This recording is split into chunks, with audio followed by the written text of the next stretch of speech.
So about 3 years ago, in the summer of 2016, a video hit YouTube that briefly set the Flat Earth YouTube community on fire. This was strange, since the video itself wasn't about the shape of the Earth. It wasn't about cosmology, or curvature, or religion. Yet despite this absence of Flat Earth profundity, the video is titled, "There Are No Forests on the Flat Earth."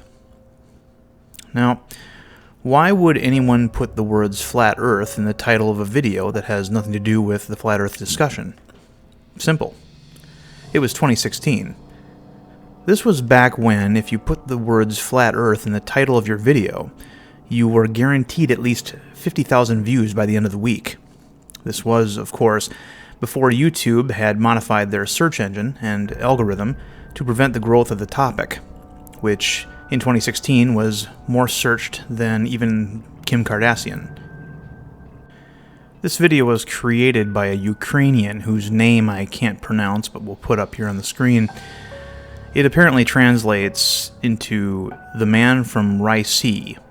I don't know who or what Ricey is, if it's a town or if it's some sort of adjective. I don't know, unfortunately. Maybe somebody out there can find out and tell us. But from this point forward, I'm going to refer to him as the Ukrainian. The Ukrainian's channel has since been taken down as of the creation of this video. He's still got a YouTube account, and we can see some of his playlists, but all of his videos seem to have been taken down. However, the No Forests video is still mirrored on the channels of Mark Sargent, creator of the Flat Earth Clues series, and DITRH, or Deep Inside the Rabbit Hole. Dirth's version has the audio completely replaced by that of his wife. The reason for this is made clear by the title card featured at the beginning of the video, in which the Ukrainian states that his English is not very good because it's his second language.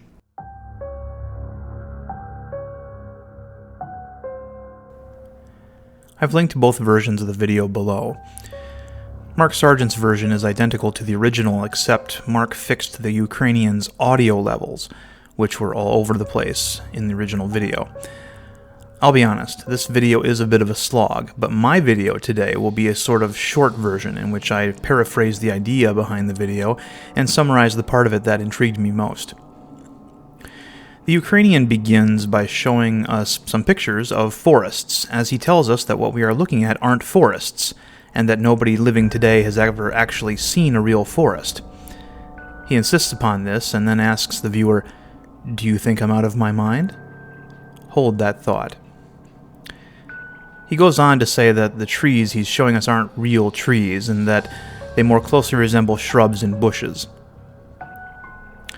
He then seems to drop the subject of trees entirely and shows us this illustration of a vase, and rightly explains that when prepubescent children see this image, they see a dozen or so dolphins, while adults tend to see two lovers in a sexy embrace. It's actually a bit of a challenge for an adult to see the dolphins, but they are there. I myself didn't see them at first. These images are fun. There's the famous duck or rabbit image. There's also practical applications like this ingenious hallway floor paint job designed to compel children not to run in the hall. Optical illusions can even convince us of something that our brains tells us can't possibly be happening, yet the purity and fidelity of our senses tell us otherwise.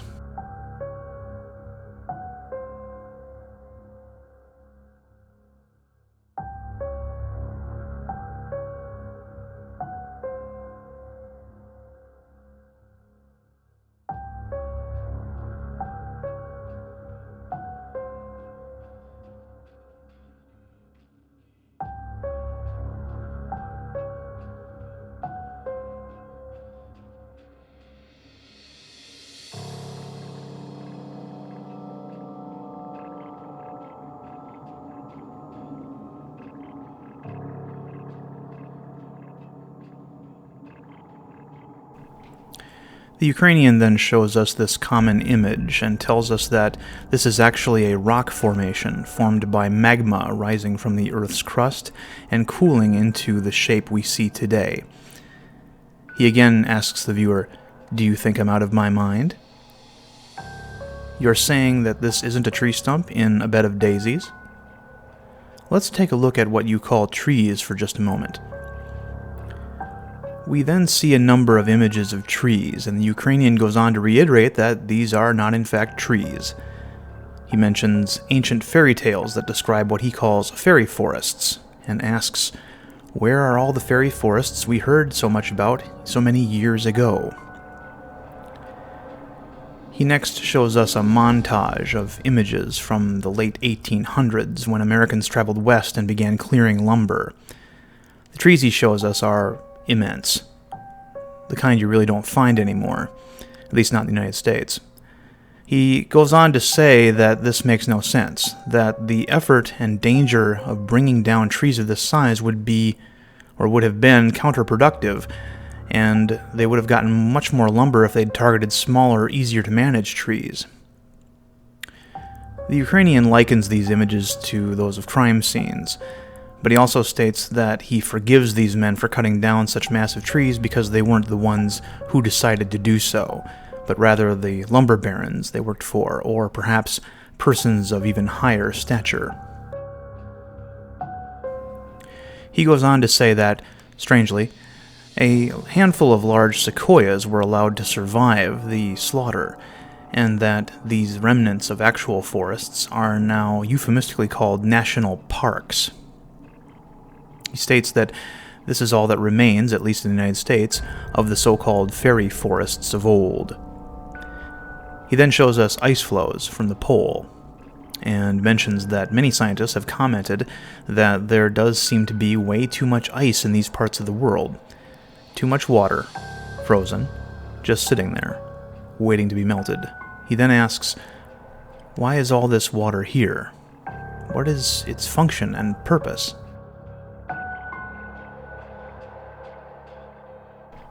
In another seemingly schizophrenic leap of subject matter, he begins to show us fossilized and petrified creatures and objects, and mentions the ancient stories of men and animals turning into stone. He says we have examples of all sorts of animals being turned to stone through this process, and asks, but where are all the trees?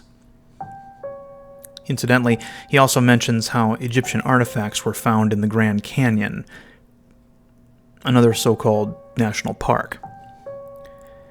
He then shows us another national park, the Petrified Forest National Park, and says, here are your trees.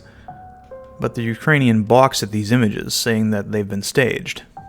He points out the precisely cut logs seen here, and states that he would love to know what kind of saw made those cuts into basically rock, particularly in ancient times.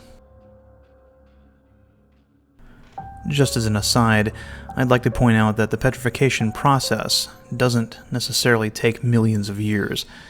People have found petrified objects as young as that of our American Civil War. The Ukrainian then once again shows us his mesa, and reiterates that this structure was caused by molten forces of rock that was melted down and then cooled in such a way as to create this shape. He asks rhetorically, "Don't believe me?"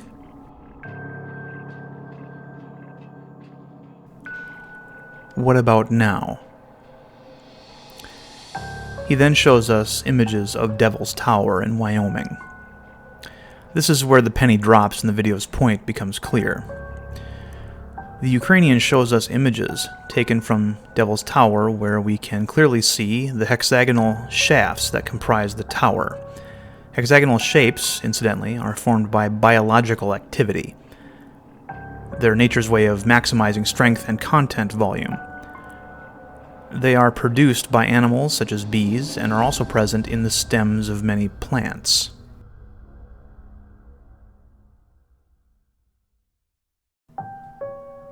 We can see that there is a great deal of rubble surrounding Devil's Tower, and this has exposed the hexagonal shafts. He goes on to state that these shafts are not fused together and that there is space between them. If someone were to walk around on top of Devil's Tower, they may very well find themselves falling in between them. People nonetheless have climbed Devil's Tower, which can be treacherous, as the shafts have been known to break away from the rest of the bundle. You can also see what appear to be fossilized membranes still coating the shafts. The membranes erode and fall away, exposing the hole. Let's pause now and just consider what it would mean if Devil's Tower were in fact a massive, petrified tree stump. What would the tree have looked like? How tall would it have been? The Ukrainian states in the video that, based on his math, the tree would be somewhere in the neighborhood of 3.5 miles tall. Needless to say, just one tree like this would significantly alter the atmosphere of the surrounding area, changing the ratios of oxygen to nitrogen. The Ukrainian then goes on to say that Devil's Tower is not alone. He then shows us images from Giant's Causeway in Ireland. He notes the presence of more of those hexagonal shapes and surmises that this was also the site of a massive tree stump, but one that has sunken in and been eroded by the nearby sea. He balks at the idea from Wikipedia that the causeway was created by a volcanic eruption, stating that the idea that a volcanic eruption could create such a series of shapes, which have the hand of intelligent design on them, is as ludicrous as saying that a Ferrari can be constructed by an explosion at a Ferrari factory. Everybody knows what molten rock looks like when it flows out of a volcano and then cools. He shows us images of such instances and compares them to the structures that we're told are constructed in this manner.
Now, one of the questions that one would and should be asking is this.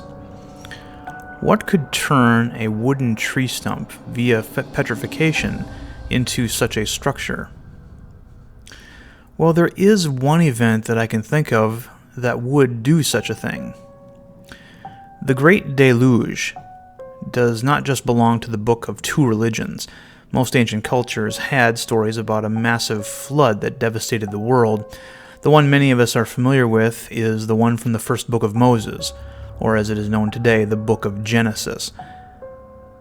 Now, let's look at biblical cosmology for a moment. If the dome of the firmament was filled nearly to the top with water, that would create the kind of pressure and sediment distribution needed to transform a wooden or biological structure into, for lack of a better word, stone. In 2016, the video, "There Are No Forests on the Flat Earth," sparked a lot of interest. So much so that some groups stated their intentions to use ground-penetrating radar to see if they could find any evidence of some sort of petrified root system underneath Devil's Tower. To my knowledge, they have not yet been allowed to do so. This one was out there, I'll admit, even for me. But to paraphrase Rod Serling, improbable? Perhaps. But let us hesitate to say impossible. Another question that one should immediately come to mind is this. If these are all remnants of giant world trees, then who Or what the hell cut them down? That, however, is a question for another video. Thank you for your attention.